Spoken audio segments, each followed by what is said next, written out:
मी तुम्हाला दाखवणार आहे मटणाची झणझणीत रस्सा भाजी, जी बनवायला तर सोपी आहेच पण चवीला मात्र उत्कृष्ट आहे।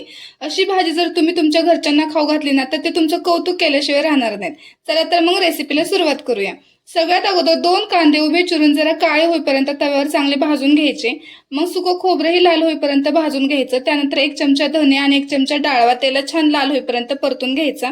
मग हा सगळा तयार केलेला मसाला आणि अद्रक लसूण कोथिंबीर असं सगळं मिक्सरच्या भांड्यात टाकून ह्याचं बारीक वाटण तयार करून घ्यायचं। मग कढईमध्ये 2 चमचे तेल टाकून त्यात हळद आणि अर्धा चमचा लाल तिखट टाकायचं।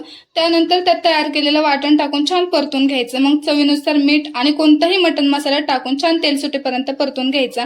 त्यानंतर शिजवलेलं अळणी मटण त्यात टाकून द्यायचं। मी मटण शिजवतानाच नेहमी अद्रक लसूणचं वाटण टाकते, त्यामुळे भाजीला चव आणखीनच छान येते। त्यानंतर एका पातेल्यात पाणी गरम करून घ्यायचं आणि आवश्यकतेनुसार गरम पाणी त्यात टाकून द्यायचं आणि भाजी 10 मिनिटे छान उकळून घ्यायची। बघा झाली की नाही झणझणीत अशी मटणाची रस्सा भाजी तयार।